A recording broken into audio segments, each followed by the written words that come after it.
Quite a pathetic scene there, which underscores the prevalence of domestic violence that is dangerously taking over households across the country.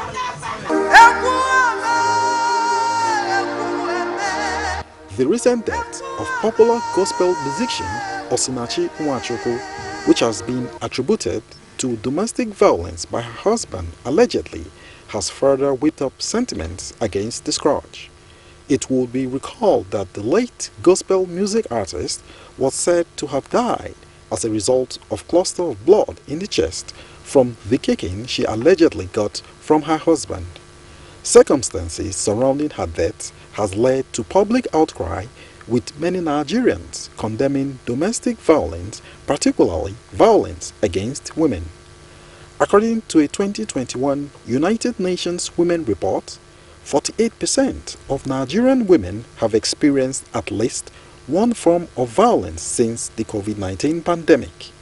Another study by the Ministry of Women Affairs and Social Development and the United Nations Population Fund Nigeria, with support from the Norwegian government, found out that 28% of Nigerian women aged 25 to 29 have experienced some form of physical violence since age 15. The level of exposure to the risks of violence varied based on marital status, and that 44% of divorced, separated or widowed women reported experiencing violence since age 15, while 25% of married women or those living with their spouses have experienced violence. Experts note that traditionally, domestic violence is committed against females, and the most common include rape and sexual harassment, acid attacks, wife beating, and molestation. Others are physical violence, harmful traditional practices, emotional and psychological violence, social economic violence, and violence against non-combatant women in conflict situations. They also maintain that there is a deep cultural belief in Nigeria that it's socially acceptable to hit a woman to discipline a spouse. Domestic violence also occurs regardless of age, tribe, religion, or even social status. As Nigerians continue to mourn the demise of Osinachi Nwachukwu as well as other victims of the scourge, how can this despicable trend be wiped out? There is currently a push for federal laws concerning domestic violence and for a stronger national response and support for domestic violence issues. How will these processes help in mitigating domestic violence across the country? Guests on the program will be speaking to issues on domestic violence in Nigeria shortly.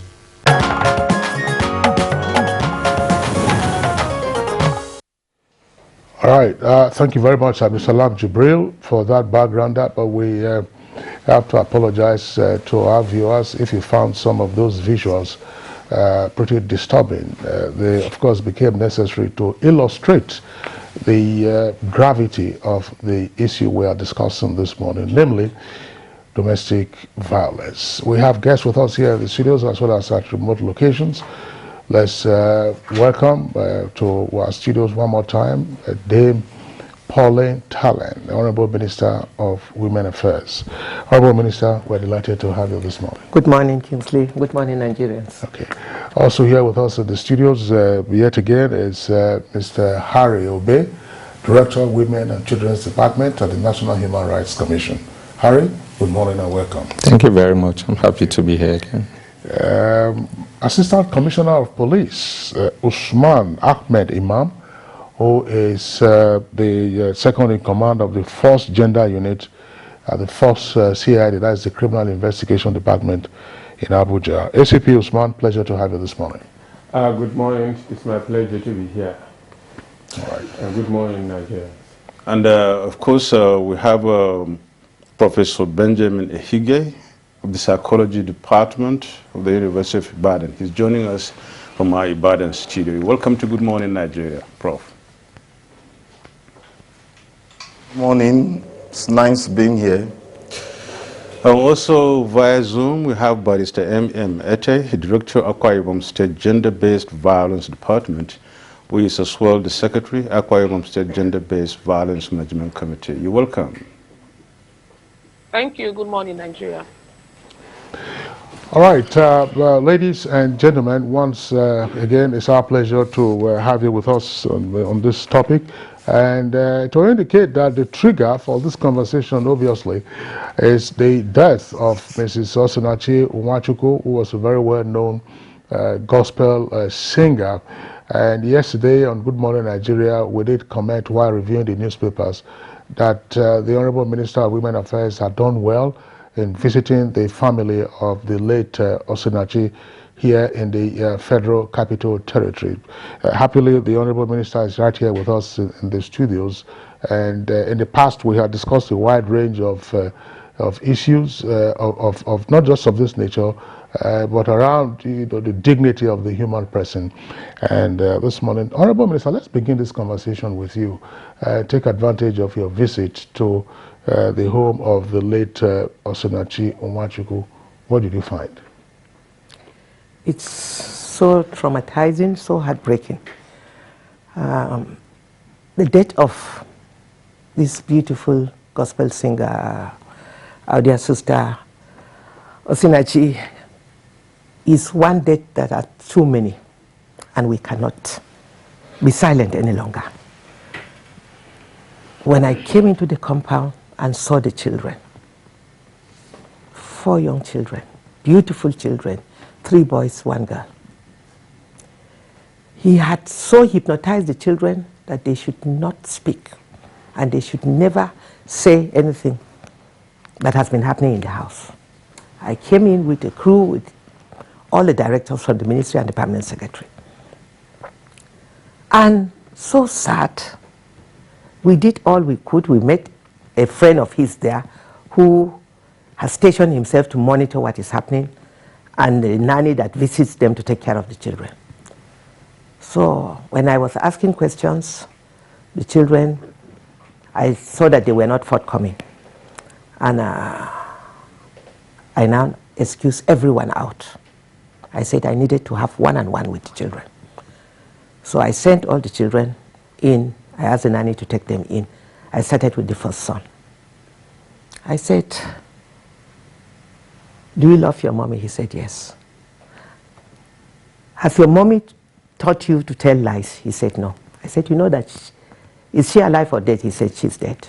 "You know that she's now your angel and she's watching you. She'll be very sad if you tell lies." "I'm here." I introduced myself and I told him that the president is concerned, every Nigerian is concerned. We all join them to mourn Osinachi's death. But what we want from him is the truth.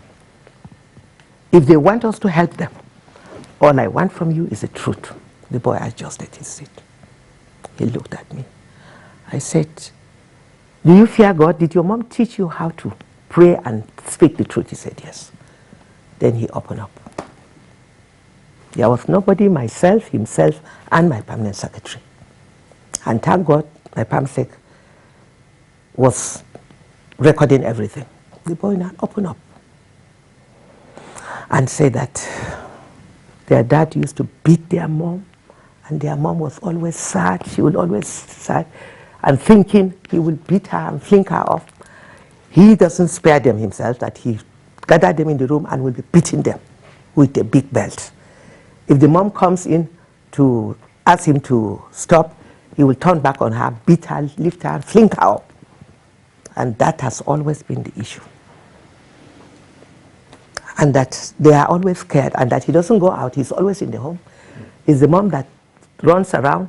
She goes for her gospel music, bring back the money. In fact, if the money is paid through cash, through a bank account, it's paid to his account. She has no account of her own. Any cash she comes back with, he collects it. And he will give just a peanut to her for feeding. In fact, the boy said he eats more than them. He will give mommy small money, and when she cooks, the next minute he starts shouting and beating her, that he is always shouting. And their mom was living in fear, always sitting sad, Oh, it was such a horrible story to hear from a young boy of just 12. The eldest son is 12. And because of the trauma the children went through, I asked him which class he is. He's in class 5 at the age of 12. Why? He said he can't even read. A boy of 12 years can't even read. So mentally, this child is already destroyed. Retarded, yes. Completely. I was battling with tears. So when he finished, I asked him to move to the other side. I called the nanny to bring in the second child. The second son, wonderful, beautiful son, who is also gifted. I learned that he sings well. They mentioned it. So I asked him, I said, can you sing for me? When he sang, you could hear his voice like an angel. The DPO had just come to do some investigation, and he met me there. We were all battling with tears. The DPO, a man, couldn't help his tears. The second son explained the same horrible situation that they've all been going through. So my palm said, even these two were enough. The other two, when I said, okay, call them and let's just, the third one said, no, mommy, I want to talk. The little one, they insisted that they will also tell their story. So we sent everyone out and we listened to each one of them, one after the other. In fact, the last one is 7. A girl, the only girl in the house. It's so sad. This is a situation that I'm calling on all Nigerians to stand with us and demand justice for Osinachi, and these children must be protected because he is not just a bully. I lack words to describe this man. And it is sad that women, so many women are living and dying in abusive marriage. This is one out of so many that we are hearing. He stopped her from communicating with the entire family. None of her brothers come to the house. None of her sisters come to the house. I learned that she has a twin sister. Nobody comes in. Even when he beat hell out of her and she was rushed to the hospital, he took her to the hospital. And when the brother heard, he went there and he remained there and never allowed the brother to talk to her until she was on oxygen. It is such a heartbreaking story that I am calling on all well-meaning Nigerians that justice has to be done to serve as a deterrent to other abusive husbands that are killing innocent women day in, day out. Honorable Minister, we can really see what you went through when interviewing these children, of course, visiting the house. It's really a very sad story, a very pathetic one. If one would ask, what can you make out of this man, the husband? What really do you think? Is he like, you know, behaviorally, socially, and whatnot, given the information you have? How would you describe him? What's the problem? Do you think it's normal? From what I gathered in that house, I don't think he's normal. The stories is like a monster. And I thank God I didn't meet him, because he was picked by the police on Sunday and I was there Monday morning. So I'm happy I didn't meet him, because only God knows how I would have even felt, and I might have lost my temper and even hit him, because it is just crazy. It's not just that he bullies the wife, he bullies the children, innocent children. The lady went and reported to her pastor. I learned that the pastor came and spoke to him. Still no change. Any moment he stepped out, the children will say, that's when they have peace. They'll be so happy, they'll be jumping. But he hardly goes out. He stays indoors and collects whatever income the woman brings back to the house. And the worst revealing stories that are coming out. Yesterday evening, our honorable member, the deputy chief whip, happens to come from the same village with Osinachi. And she was in my office to thank me. She was out of the country, she just returned day for yesterday. And yesterday she rushed to the office to thank me for the visit.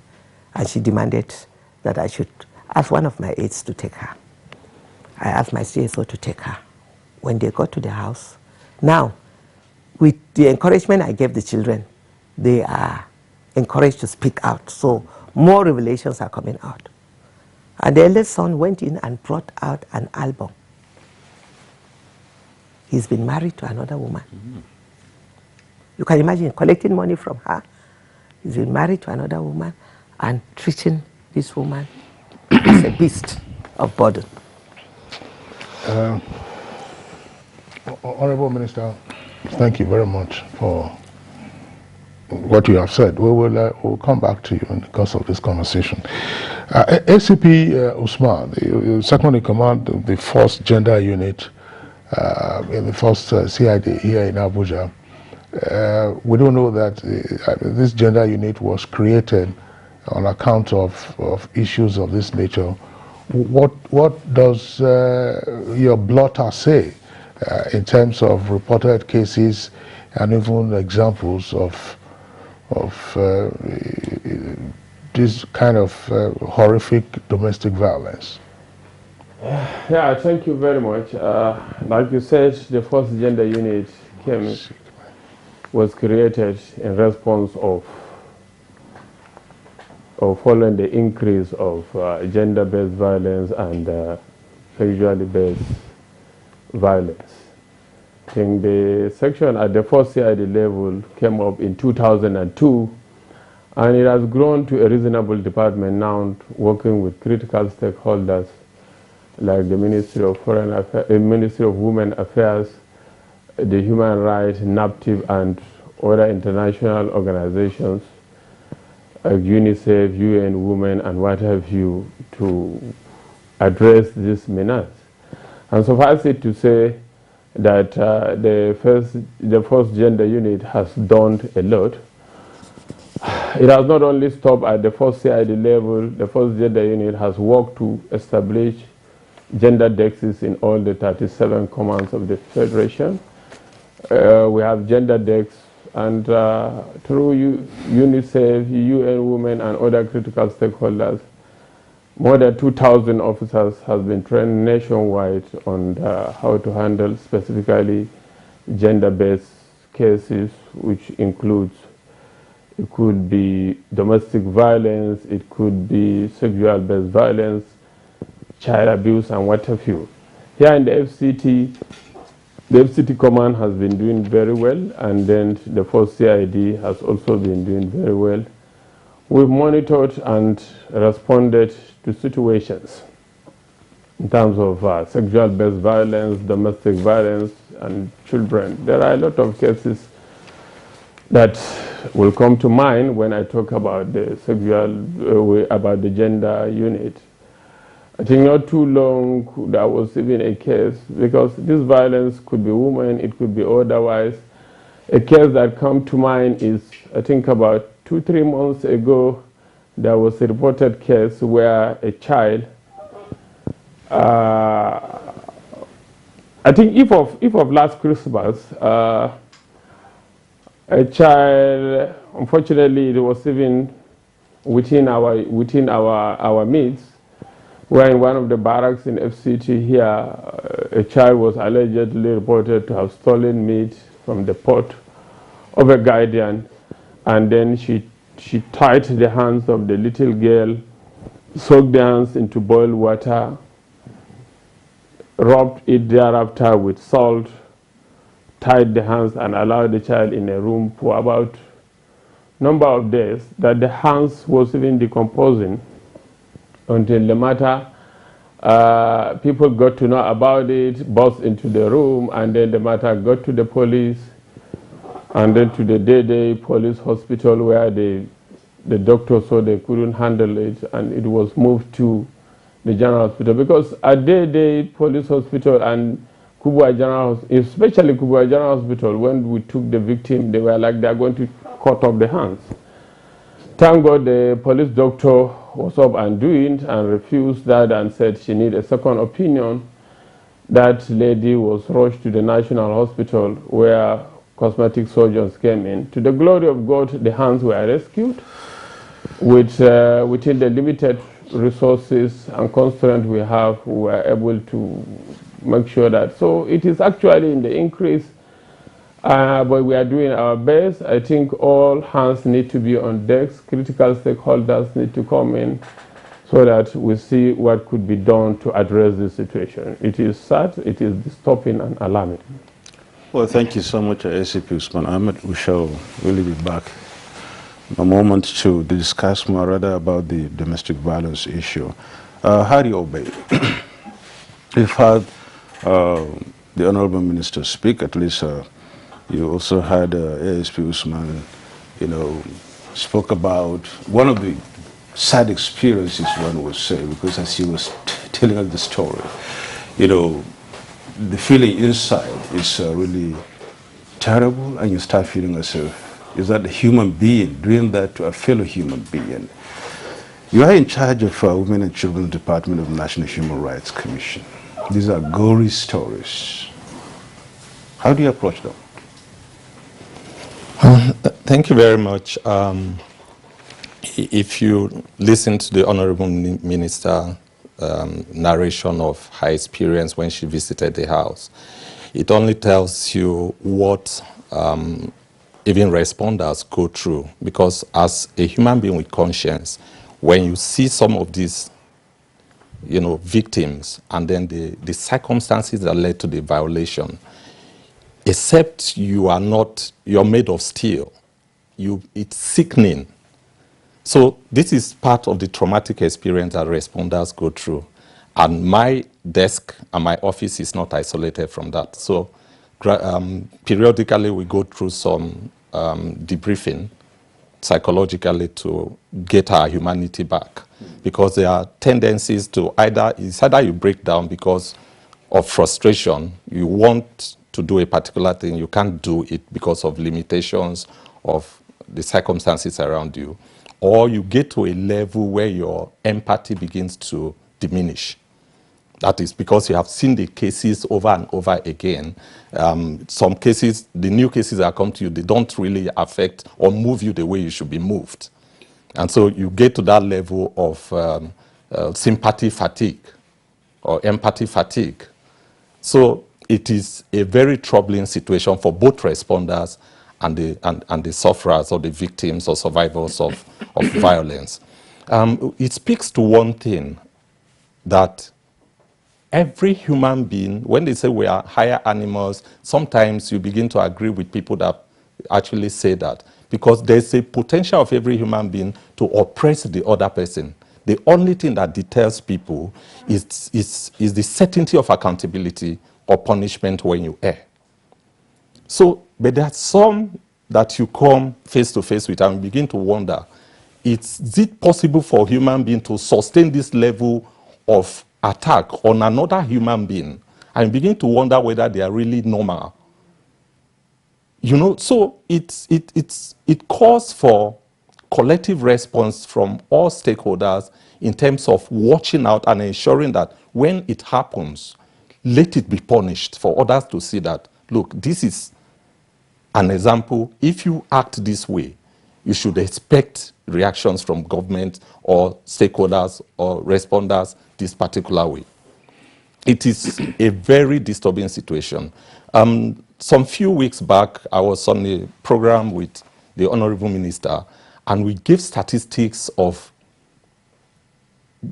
sexual and gender-based violence complaints that come to the Commission. In 2021, that is last year, the Commission received over 1.7 million complaints in total. Out of that, about over 900,000 affected women and children. And then out of the 900,000, over 900,000, about over 150 something thousand was on sexual and gender-based violence across the Federation. So what does that tell us? It means this problem is endemic. It just takes the bold to speak about it. And I'm happy about one thing. As saddening as the situation is, people are beginning to speak out. That's why we're getting the numbers. And so take those numbers again. we got over 1.7 million complaints in total in 2021.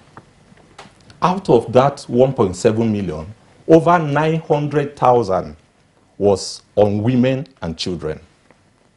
Then out of the 900,000 affecting women and children, over 150-something thousand was on sexual and gender-based violence. Various categories of sexual and gender-based violence. There are so many that people just gloss over. Some are mediated upon and settled or appear to have been settled. Nobody pushes further. And a lot of the times, people yearn for partnership. They want to remain in their relationship. They want to remain in their homes. So a lot of these cases are not pursued to the logical conclusion because you don't have the support or the cooperation of the survivors or the victims or people that are affected. So this is why this problem is really eating us up. And when it happens to people like Osinachi, it opens our eyes for that it does not discriminate against status. It does not discriminate against the situation of your life. You can be low there, or you can be in the middle, or you can be high. The cases we get, by the time it is disaggregated, it affects every facet of the society. The highest point, the middle point, and the lowest point.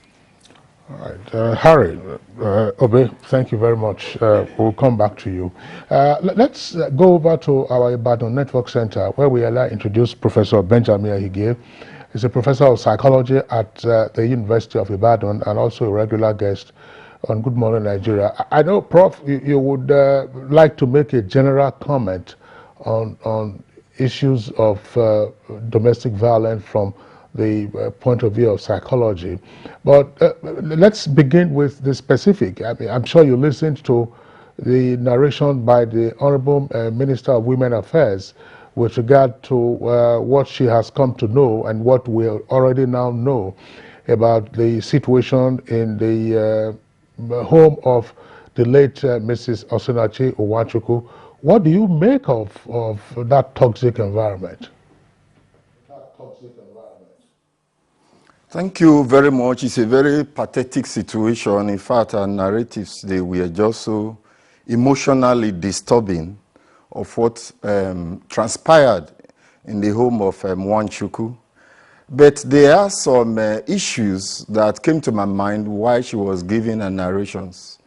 Number one, I was just wondering, how did Osinachi and the man ever came together as husband and wife? Was it out of their volition, or the marriage is a forced marriage? Because I wouldn't see a situation whereby couples deliberately or consciously came together and these issues will be arising. Was the man forced to marry the woman, or the woman was forced to marry the man? Was the marriage as a result of unintended pregnancy? Was it the parents of either parties that lured them into it? Because if things like that occurred, that is when we may be observing all this violence against the wife. Now you can see that if there is hatred towards an object, most times this hatred, aggression, annoyance will be transferred to every other object that is associated with that original object. So one might not be in doubt that the man was not only brutal towards the woman, but the children as well. So those are questions that would be emanating from this case study.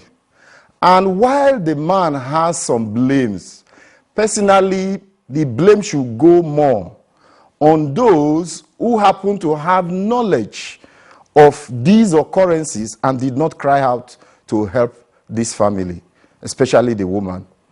From what we've been reading, some people had this prior knowledge of all these occurrences in these homes. What steps did they take? What visible steps did they take towards helping them? There are units, there are institutions, there are agencies that would be at help, at the position of helping in such situations, but none of these were utilized. It is true that the man very much likely has some psychological problems, and the psychological problems might begin from his personality dispositions, personality disorders. And if we analyze it, although we don't have any physical contact or touch with him now to carry out any analysis, but I feel like it's likely he has some personality disorder. And he might even be suffering from what we refer to as narcissistic personality disorder, whereby he has a self-perception of himself. Number one, perception of himself as the man of the home, as the individual who has authority over every other individual, and has this self-grandiosity that he has authority over everyone, both the wife and the children. And that is a situation that could have been handled by a psychologist if the people close to this family had cried out. It is also possible that this man had a problem of borderline personality problem, whereby he has this mood swing. At times he might look good, might look friendly, and at other times he would not. And when an individual has such personality disorder, it becomes difficult for those who are the victims to even opt out of the relationship. And that is where, again, we have the challenge of our orientation, cultural orientation, religious orientation. More often than not, we see women who undergo this torture. They find it difficult to cry out because some believe it is the cross. They are carrying a cross. And I always ask, who gave you the cross? You are giving yourself the cross because you are not crying out. Even Jesus himself, coming from the Christian perspective, Jesus himself carried the cross. But along the line, someone came to assist him in carrying the cross. So why would someone be passing through this stress, passing through this rigor, will not cry out for help? The children, we know that they are young, they cannot cry out. Why? What about the associates? What about the friends, the peers? What about religious members or friends? Why would they not have cried out? Why would they wait until a situation like this before I start reading? She has been passing through this, she has been passing through. She knew she was passing through this. What steps were taken towards ensuring that there was an alleviation of these sufferings?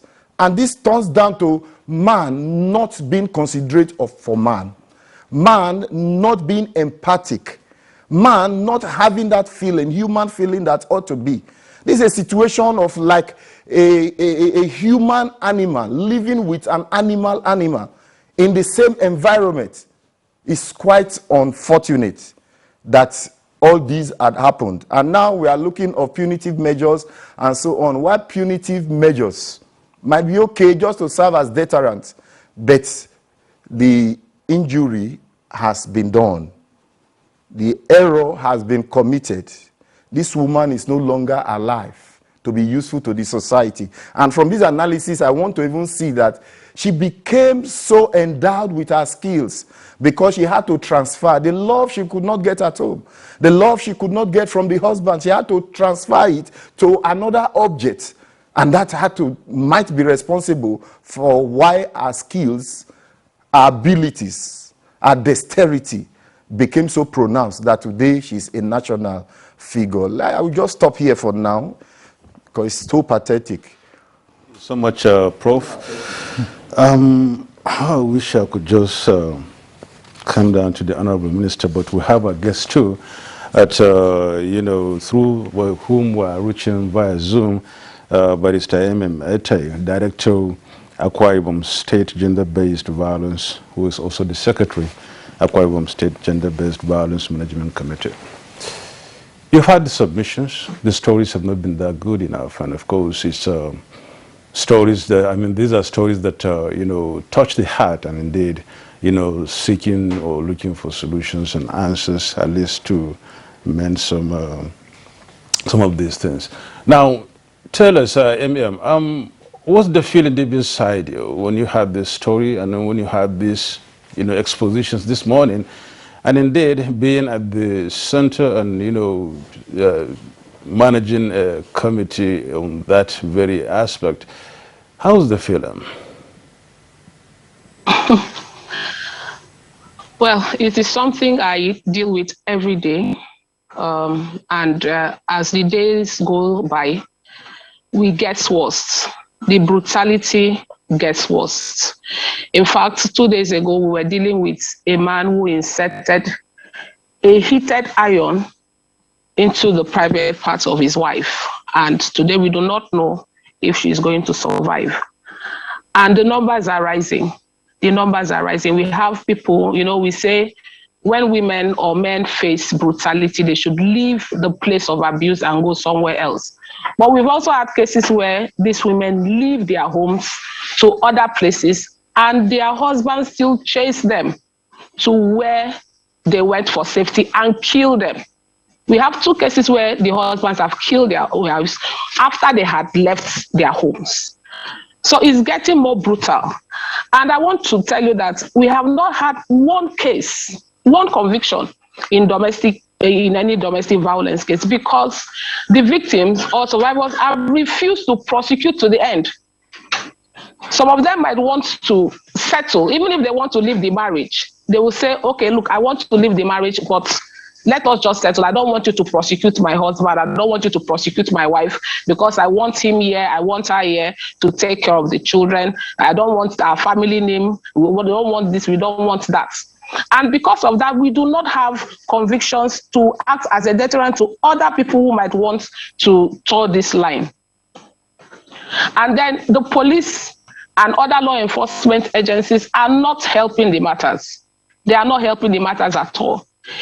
In that most of the cases that are reported to the police are treated as family matter. A woman will run to the police with blood and everything, and they will say, go back to your husband. Or the man will go back to go and settle. Are you not man enough to settle your matter at home? Why are you bringing it here? We have to understand that domestic violence is a crime. And if we do not understand that and treat it as a crime, we will keep having the numbers rising. And so every institution must be reinforced to ensure that these things are treated as crime and people punished for it. And then the society might be better for it. If not, the numbers will keep rising. We have terrible cases, brutal cases of domestic violence all over the place, especially where I work. We see it every day in all right. In a day, we get up to 5 to us.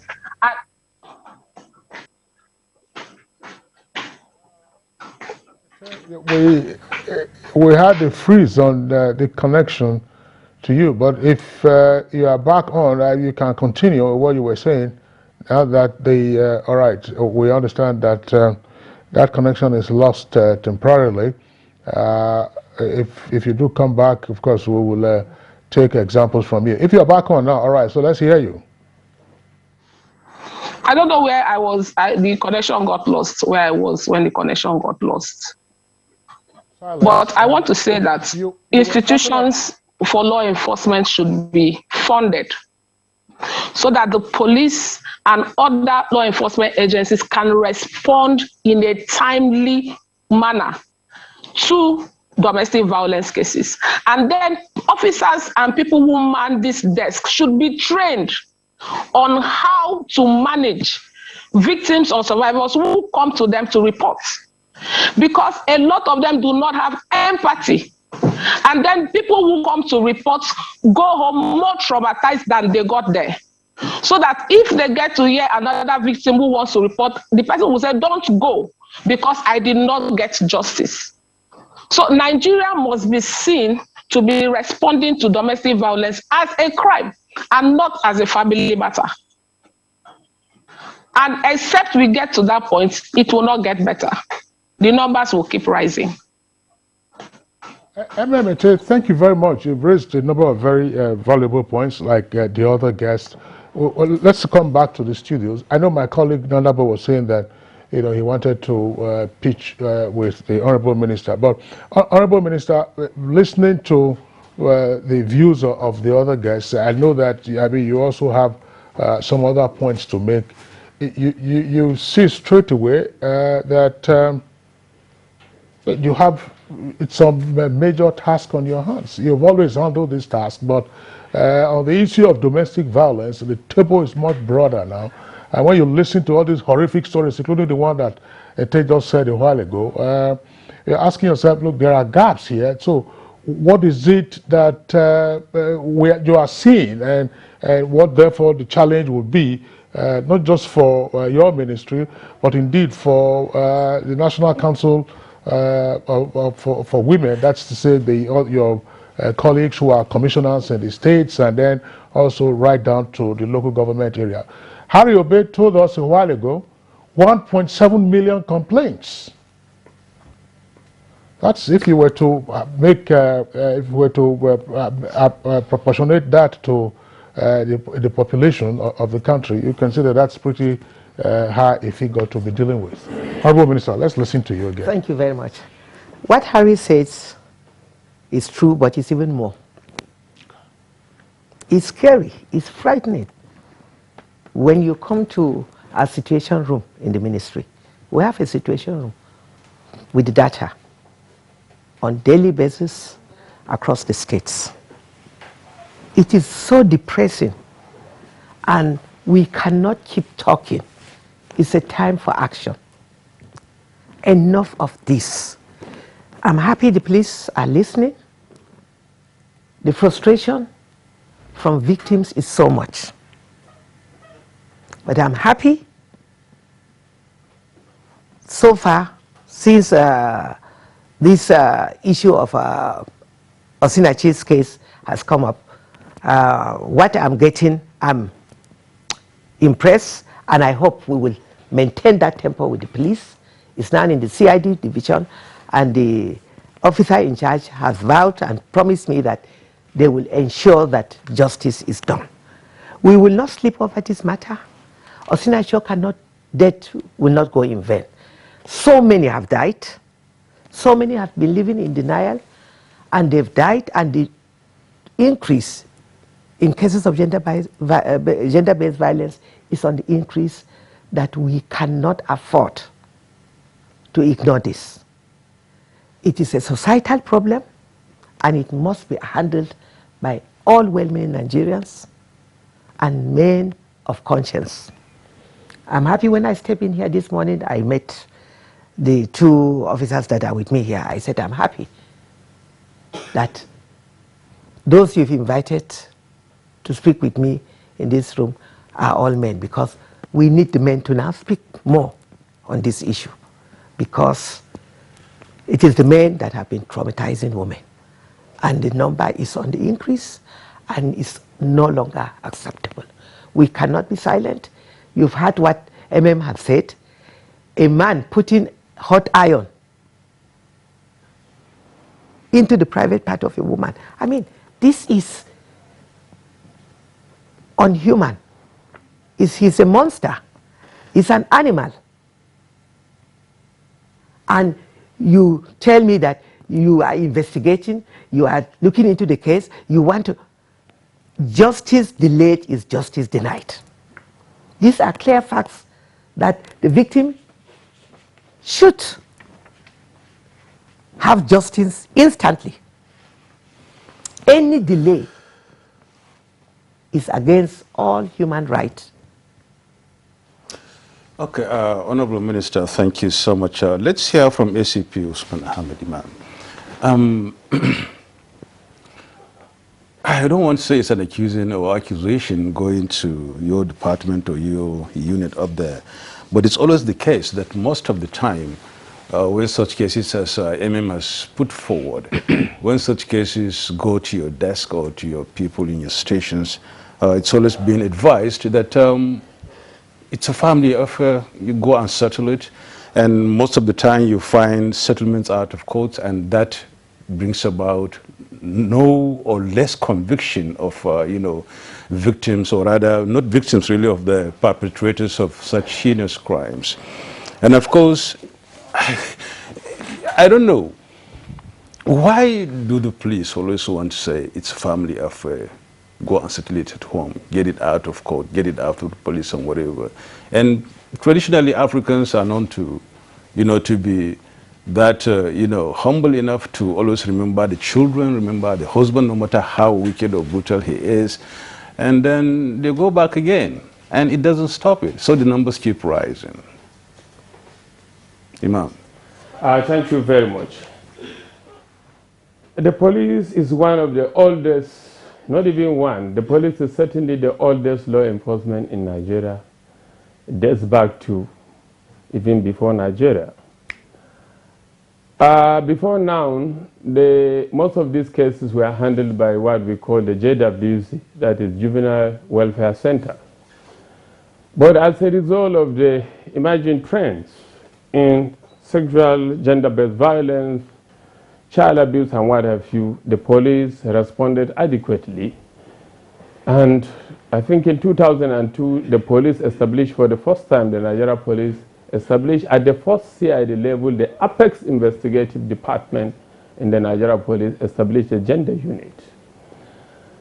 In my introduction, I said it very clearly. The police did not only stop at that. Now the police have established gender desks in the 36 commands of the Federation. And I also made mention of over 2,000 officers. Although you can say it's not adequate for Nigeria, but it's work in progress. Over 2,000 officers have been trained at the gender desk level in the commands, manning the desks at the command level. Now the question is, who do you report the case to and refer you to go and sort it civil? It may be maybe at the police post, maybe at the division work in progress. I'm not saying that is the right thing, but the police is responding to the situation, and I'll call on critical stakeholders to join the police. The issue of pushing it to the police, honestly speaking, I give you an example. There's a case here that the Human Rights Commission is following up with the first gender unit without giving the details, where a girl was sick in a school in Abuja here, and then one thing led to the other. During autopsy, some substances were discovered in the private part of the girl, and then it was triggered, and the case is now being investigated at an advanced stage. Where am I heading to? These things need so much resources, because at the end of the day, you must go according to the provisions of the law and establish a case beyond reasonable doubt. This is a case where we now have to, I think just about a week or two, we had to subject about more than a number of people, almost 10 or close to 10, to DNA. And I'm telling you that the resources it involved to even pay for the DNA test is alarming. These things, critical stakeholders have to come in. The police needs budget. Critical stakeholders need to come in and support the police. It's a societal problem that is coming up and is very alarming and needs every hands on the decks. If people just sit down and want to push it to the police, it will not work that way. Okay. SCP Usman Imam, thank you very much for your response. But let's look at it this way. Listening to what Ete said, and the response that you have given, it appears that there are still some gaps. All right, the police now has a gender desk, fantastic. You have trained gender desk in 36 commands, which means at the police headquarters. And it is the case that depending on the distance between where the violence occurs and where they can report to, not every case of domestic violence gets reported to the state police command, which is like your police headquarters. So also says that where the complaints are lodged, your officers in some cases tend to mischaracterize the incident. That is to say, oh, it's a family affair, rather than regarding it as a crime under the VAP, or or otherwise look for some other provision in the code and treat accordingly. But more importantly, also says that some of your officers do not have the empathy that when the victims go to report to the police. It could be a police post, it could be a DPO. Some of the victims leave more disappointed because they have not received the kind of help that they thought they would get from the law enforcement agents. Namely, therefore, that you have trained 2,000 police officers. If they are all at police commands, it will appear that that is a wrong deployment of your staff. I don't know how you deploy your staff. It's also the case that if you have desks only at your police command, now you may have to cascade them down to area commands, to DPOs, or even police posts. What's your reaction to these points that had raised? Yeah, I will not sit here and say that the police is a perfect institution. It's a work in progress. And it is also true if you go to the state and even look at the geolocation of commands vis-a-vis the spread of the society and what have you.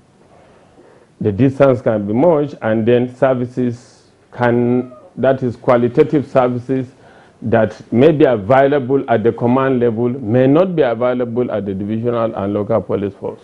And that is why I say we need all critical stakeholders, which means more work needs to be done, more hands need to be trained, more police officers need to be trained to be deployed to divisional headquarters, possibly even to outposts, so that trained personnel, because I will say for free, if you meet the specialized units, come to the gender unit of the first CID, these things you send would certainly not be there or at the command level. So we need to scale up the training, scale up deployment to the rural and local areas so that we make sure that all the crannies has been taken over. So it's work in progress for every critical stakeholder to join us and make sure. You see, I will call on Nigerians. You see, most of these trainings, if you see the critical stakeholders, I don't know how to say it, whether sadly or fortunately, it's UN, it's UNICEF, UN Women, and what have you. We sit and cry. Our well-paid persons, our civil society organizations about this, they need to come and mobilize resources.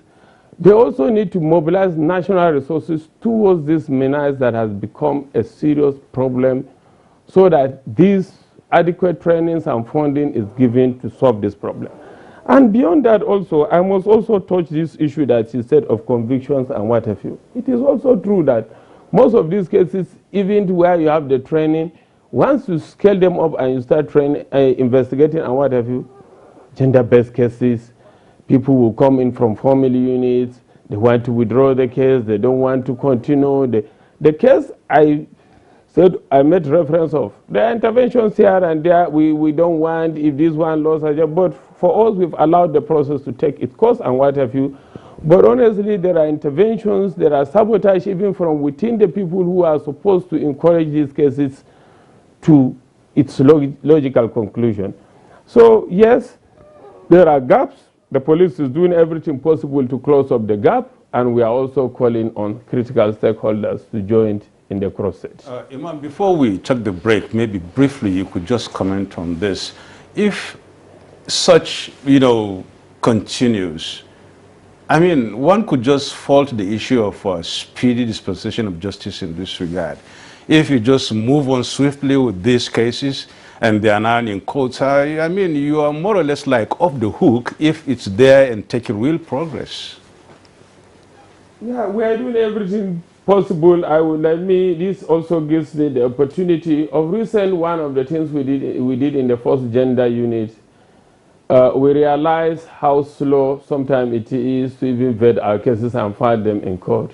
We came up with internal memos to the Inspector General of Police, so even unbundle at the legal department and create a kind of a mini legal department within the first gender unit. Now, it has been approved. Legal officers will now be attached to the first gender unit. What we want to do is, as soon as investigations is concluded, instead of passing your file to the Department of Legal Department to start going through another cumbersome bureaucratic process, you have lawyers by your side who will take up these files and then immediately vet them and charges are filed. We have noted that, and we are working expeditiously to ensure that cases are investigated and quickly charged to court.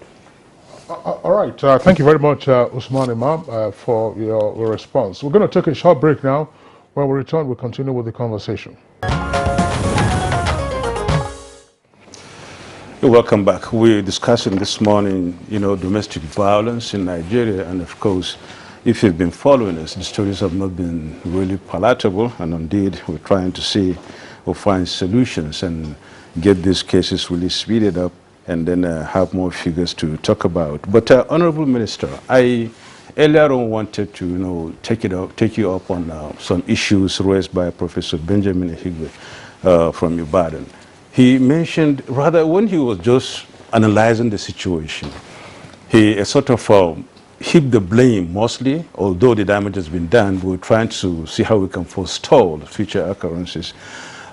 Heap the blame on the people around. When we say people around here, I think he's referring to either relations, neighbors, colleagues, and the rest of them who might have heard or knew this case, especially of Osinachi. And there are so many others like that. In the course of your investigation, when you went to the house, I don't know whether this issue was touched. Were you able to really dig into that and then see? And more still, he mentioned the issue of, how the marriage even got, to that level. How did they come together, and then investigations were they really made and things like that? I don't know. What's your response? Thank you very much. I'm really angry, very angry, because after discussing with the children, and I stepped out, some neighbors came around, and that they were ready to speak. I was not ready to listen to them. I said, if you want to speak when it's too late, what have you done? They are saying that they were hearing the way he brutalizes her. I said, but what have you done to help rescue her, this woman? This woman will be beaten and thrown out. The son says, not once, not twice. He beats her and throws her out, and she sleeps outside, locks the gate. She sleeps in an uncompleted building, and in the morning she will crawl back and be on her knees begging him. The neighbors are aware. Nobody reported it. She might certainly be under some influence because the whole scenario doesn't sound or look normal. A woman will struggle, bring back money, he will collect it, beat her, and she still remains. Another one that I could not understand is her junior brother. While we were communicating with the children, her junior brother who came in with the DPO, he was the one that brought the police and picked him the following day. He was narrating to me how he went to the hospital, how he had stopped them from coming in to visit them. The husband. The husband. You know that your sister is going through this trauma. He's denied you access to the house. You know what she's going through, and you didn't report to the police. She was badly beaten, taken to the hospital. She was unconscious. You were there. Even when she became conscious, before she went under the oxygen, he stopped her from talking. You were watching, and you could not rush to the police. That again sounds very weird. Now the damage has been done, and people are. So whatever information we get from the family doesn't help us, doesn't help the situation. All we are demanding for is accountability. All we are demanding for is prompt action by the police so that justice can be done. The facts are too many. It's clear. We cannot continue. said they gave the case. There are so many cases of brutality, physical brutality. A woman will come in blood to the police station crying, and you say, go back, it's family matter. I think that word, go back and settle, or that word, family matter, should be expunged from the gender deaths in the place. These are criminal cases that should be treated as criminal cases. But you said, go back, it's family issue. Go and sort it out with your husband. Until the husband kills her, like the case of Osinachi, we cannot keep watching. We cannot keep talking, and nothing is being done. It's time for action, and we want it now. So many women have died, and so many are living under the same condition. This is unacceptable. I'm crying out on behalf of Nigerian women that we want justice, and now. Okay. Osinachi's death cannot go in vain. That's right. Honorable Minister, thank you very much. I mean, it's time for us to bring in Harry Obey one more time, the Director of Women and Children's Department, National Human Rights Commission. Earlier you told us 1.7 million cases of domestic violence of wide variety. Honorable Minister says, look, the numbers are more because they also have a situation room. Can you just describe what those cases are all about and what you have tried to do, or just seeking to understand what's going on in terms of the sheer volume of reportage of instances of domestic violence? Yeah, thank you. I'm happy that the Honorable Minister is here because we work closely. And recently we've tried to wrap our heads around the situation and say what is going on. And that is why, arteries of information gathering have been created. And this is why these numbers are actually becoming visible, because they actually exist. Now, the 1.7 million I talked about is the total number of complaints that came to the commission. But over 900,000 are the ones that touches on women and children. Then over 150,000 complaints, but that's on SGBV. And SGBV or violence can come in different forms. Sometimes it can come from just sheer separation of either a mother from the child or the woman from the husband, or even stopping the woman from doing what makes her feel satisfied as a complete human being, or physical violence, or financial, separation from means of livelihood, and making the person dependent on you for total control of the person's life. And that is why you see a spouse or a wife saying that whatever my husband says, that is what I will do, because he is not sure of any other alternative source of sustenance, or she is not sure of any other alternative source of sustenance. So if he says, sit down here, she sits down there because she doesn't know where the meal will come from outside him. Even when the woman is empowered educationally to work, her psyche is brutalized or configured in such a way that she believes that no other meaningful living can exist outside this object, this man. Okay, so by the time you aggregate all that, the cases, like the Honorable Minister said, they are far, far, far, far above what we see physically. And I tell you that a lot of the times we cannot go far in pushing these cases because the protocol in dealing with issues of violence are not easily available here. What is the protocol? The first step is to remove a survivor, a victim from the violating environment. So if you're removing somebody, where are you taking that person to? And how available are those places you're supposed to take them to? The responding agencies, do they have safe homes? Do they have shelters where these people that are actually suffering this violation can be removed to before you talk about investigation? The answer is that if we have, they are just a drop in an ocean. Okay? So a lot of the times we don't have these issues. And we also realize that people have a lot of misconceptions about relationships. It can be marriage, it can be just partners, it can be just, contact.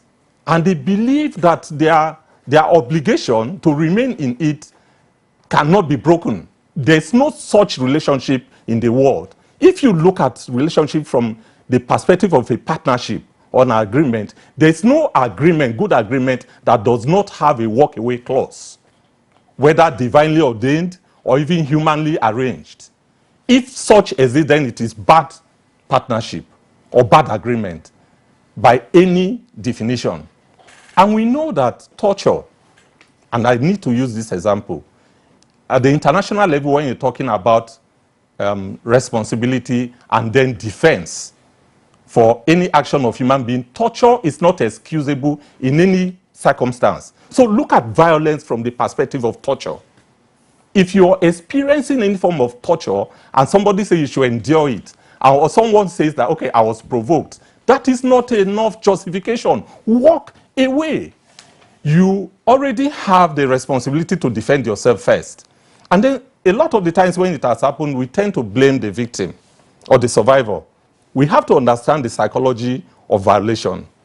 The most important thing that is taken away from the survivor of the victim is the capacity to actually help his or herself.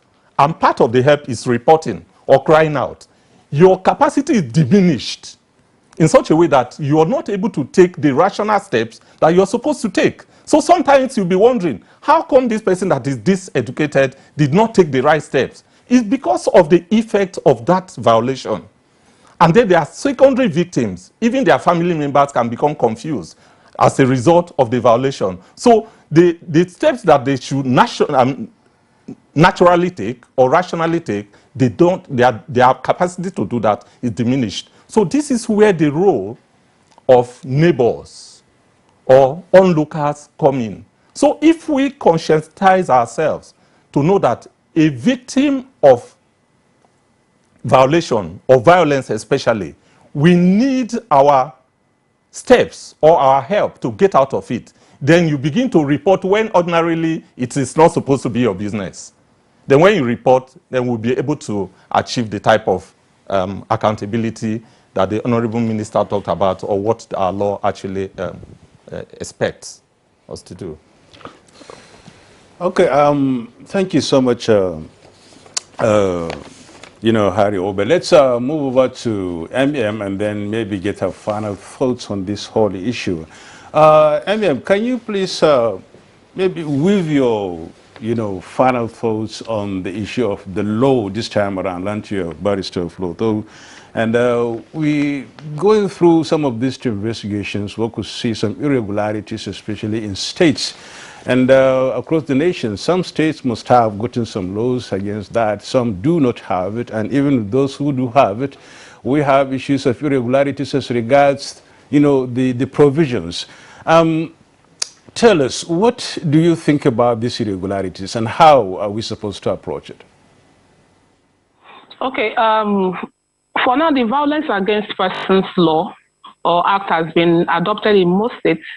I think we have about 6 or how many remaining. And before then, we already have a lot of laws. We have the criminal codes in the southern part of Nigeria, which have criminalized battery, which has criminalized assault. We have these laws in place already.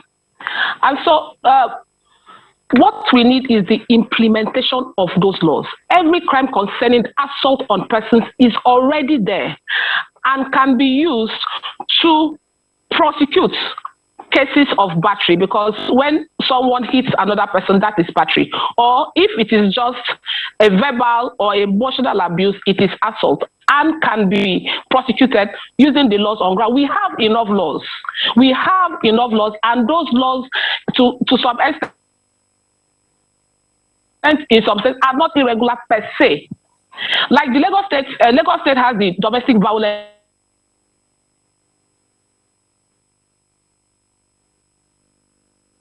there, but all the same, whenever we're able to get across to her and then the signals become really clear, we'll really get her to complete her thought. But gentlemen and lady, this is anyway, we're getting pressed for time. We have maybe some few, areas to touch. It seems like we may be rounding up this thing and then be taken up again, because it seems like there are so many issues here. So many broad areas that we still need to touch. I would just like Professor Ige from our Ibadan Network Center to speak. Professor Ige, I mean, you've spoken only once, but of course your points are noted. How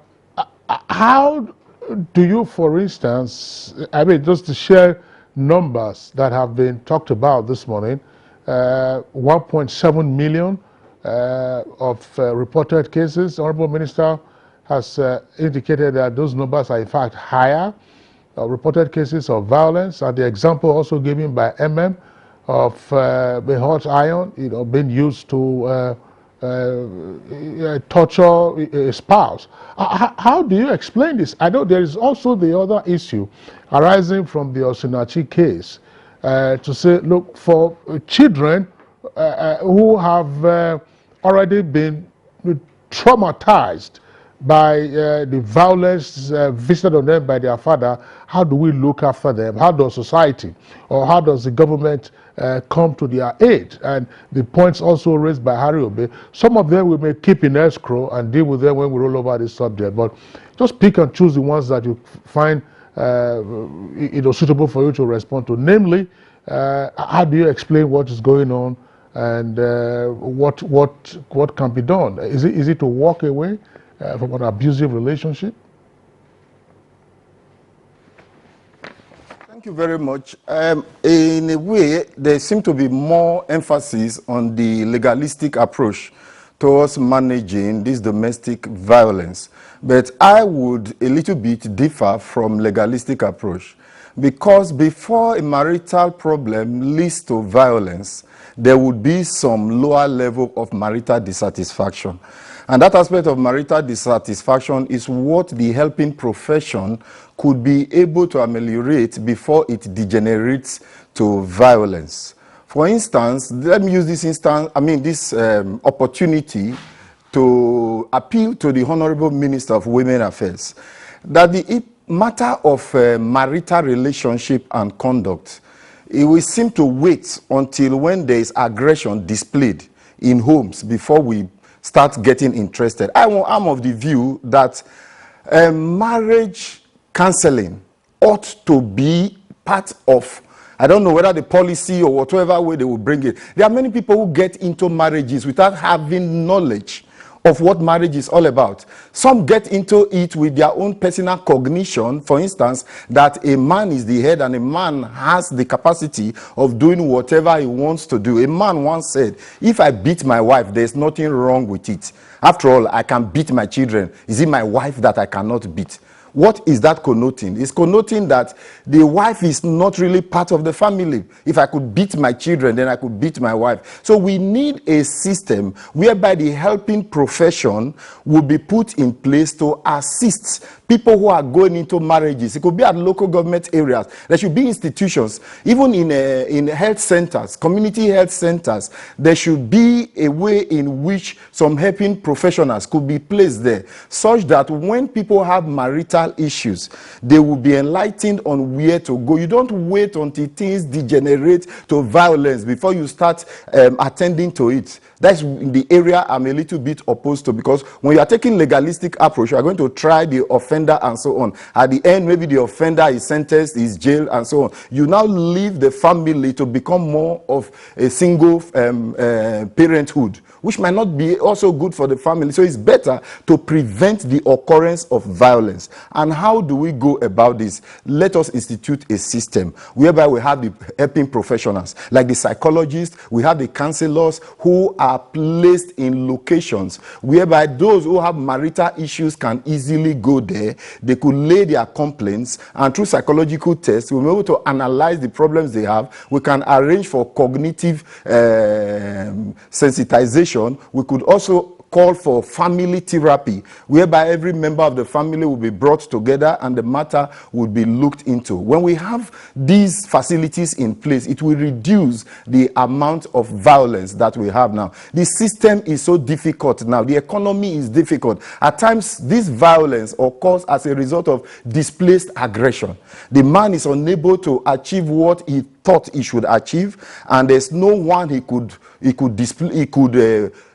express this violence to other than a lower object like the wife. So that leads to some into these activities. Then the family to the wife, at times they suffer what we call Stockholm syndrome. In Stockholm syndrome, you are being abused. You may not be able to cry out because you're already tied into it. There are many ideas that come to mind that you should not cry out. You should not let out your family problems. All right, we thank you so much, Professor Benjamin Higbe. We earlier said it seems the topic is that big enough and then very wide. We couldn't just really do justice to it in this very program. So we're going to roll it over. So there is another opportunity for us to do that in the course of the presentations in the week I was just wondering, there are some tweets that came in. Yeah, there are. I know that we are pressed for time, but some of viewers reacted to what was said. Abdurrahman Lawa, for instance, says, listening to the Honorable Minister give account of our discovery made me shed tears, and I begin to think why a human being will stand in court to defend this man who was thrown from the pit of hell into the world. Where is the humanity in us? And there are so many of them. That's Mali right. Kolatunde, Uche Gabriel, and Abdul Kadir Aduwale, Pastor Lo Alpha, and even Ibrahim Abdul Salam also tweeted. And of course, they're all, condemning this, attitude and the violence, meted to, women as domestic. We thank you so much for the tweets, and then hope to see more of such. We so much also thank you, Honorable Minister, for being part of this program this morning. And then we hope to see you more again as we discuss this issue. Thank you.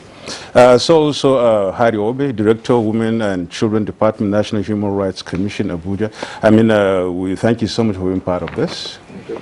ACP Usman Ahmed Imam, Second in Command, Force Gender Unit, Force CID Abuja. Thank you so much. We thank also Professor Benjamin Ehigwe, Psychology Department, University of Ibadan, and of course, Barrister M. Mete, Director of Akwa Gender-Based Violence Department. Thank you so much. A very big thank you to you out there too for being part of this program. I'm Yusuf Davos. And I'm Kingsley Osadolodu. Have a nice day.